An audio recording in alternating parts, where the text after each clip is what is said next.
Nous, notre rôle, on ne cesse de le dire, n'est pas d'être pour ou contre, mais c'est de mettre la plume dans la plaie, de dire la vérité. Malheureusement, avec l'avènement des réseaux sociaux, le travail est devenu beaucoup plus compliqué. C'est pourquoi nous voulons demander ou bien inviter tous les confrères à envahir les réseaux sociaux. Si nous ne le faisons pas, d'autres vont le faire à notre place sans pour autant respecter les règles.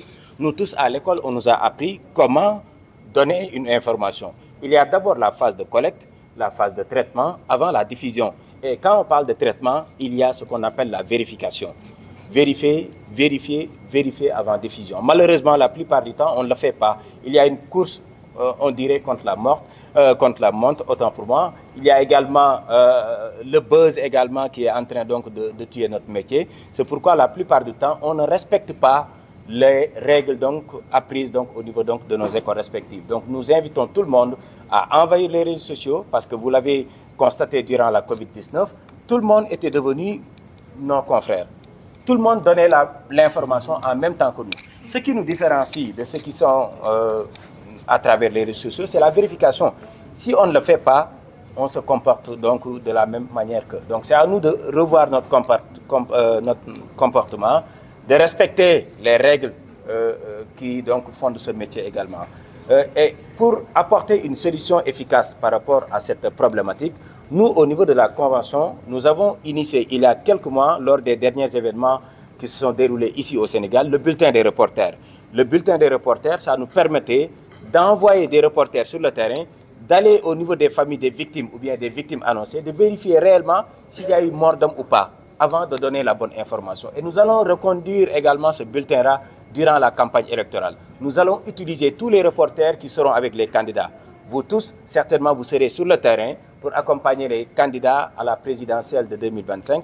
Nous allons travailler avec vous pour lutter ensemble contre la désinformation, contre les fake news à travers ce bulletin des reporters. Cette rencontre intervient également à quelques encablures des prochaines élections présidentielles au Sénégal, où les médias auront un rôle important à jouer en termes de sensibilisation, en termes de débat public, en termes de couverture de ces activités-là. Et nous nous réjouissons qu'un certain nombre d'actions soient déjà prévues par cette convention donc, des jeunes journalistes.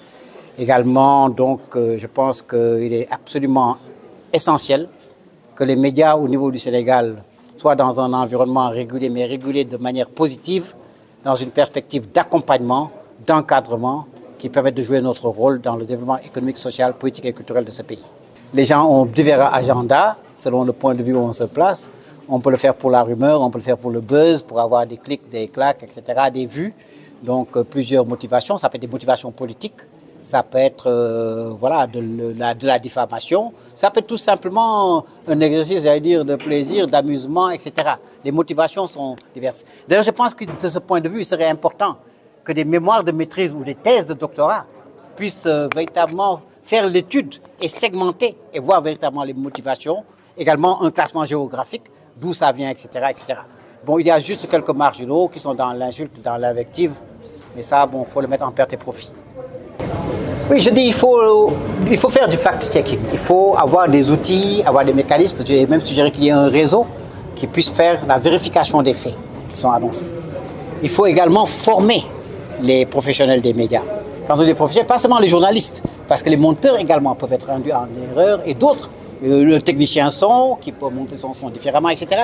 Donc il faut que toute la chaîne de valeur, toute la chaîne de fabrication puisse être impliquée et que ces formations puissent se faire. Donc une fois que cette formation est faite également, il faut un encadrement au niveau étatique, il faut un encadrement également par d'autres organisations, parce que ça ne se limite pas seulement aux médias. Il y a des lanceurs d'alerte, il y a des organisations de la société civile, il y a des organisations internationales qui nous accompagnent comme la Fondation Konrad Adenauer. Donc il faudrait absolument que toutes ces parties prenantes essayer de s'inscrire dans une sorte d'écosystème qui permette de prendre en charge toutes les interrogations et également le mettre à l'aune de l'intelligence artificielle qui viendra encore bouleverser davantage la donne.